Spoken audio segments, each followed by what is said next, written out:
Hey New Hope, I'm Brooke Price and I'm here with your hope for today. So a couple weeks ago I was listening to this devotional and it was all about encouragement.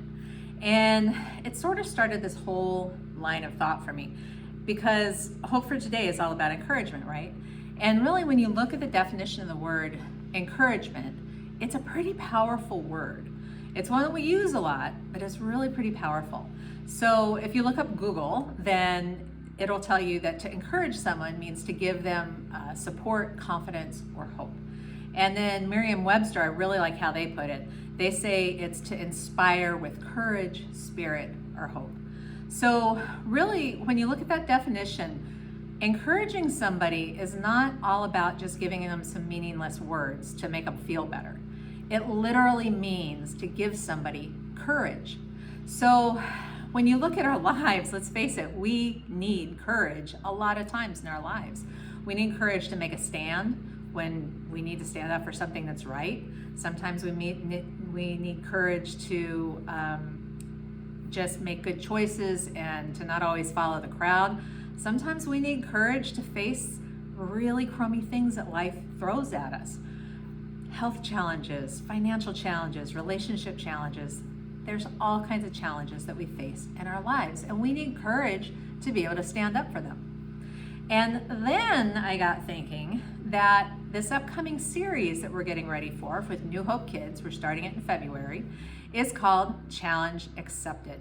And it's all about looking at the life of Jesus and how he faced the challenges in his life and what we can learn from him in how we can face those challenges in our own lives. So then I thought, Challenge Accepted isn't just relevant for kids, totally relevant for us too. So I wanted to share a few points from Challenge Accepted with you. First of all, number one, God has a plan.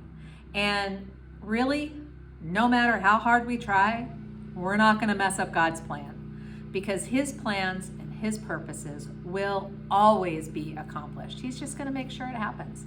And trust me, if he wants to use you as part of his plan, it's going to happen. The second thing is that Jesus understands our challenges. I mean, think about it. He lived here on earth as a human for somewhere around 33 years, right?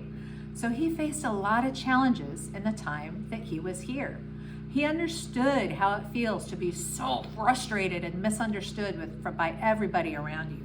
He understood how it felt to be like completely overwhelmed with the work that he had to do. And other things too. I mean, he was kind of outcast by a lot of people in his own community. He was falsely accused of being a liar.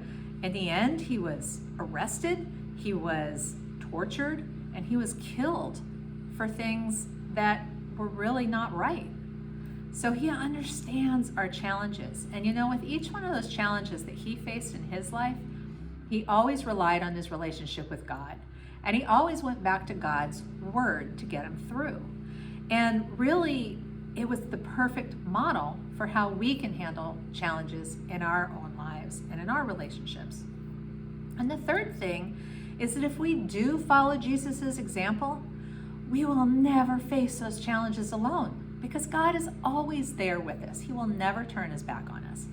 And he intentionally puts people in our lives to help support us too.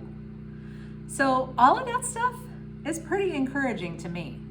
And if we go back to that definition of the word courage, it really gives me the courage that I need and the confidence that I need to move through life and to face the challenges to come up, to know that I will not face them alone, that I have God to face them with me, and that I will somehow figure out how to get through them with the help of God. So I hope that all this talk about encouragement encourages you as well. And I hope that whatever challenges you're facing, that you just remember that God is there to encourage you and give you the courage to face them. So I hope that you will join us in February. If you have kids, they need to be encouraged too. So I hope that you'll join us either online or in person for Challenge Accepted.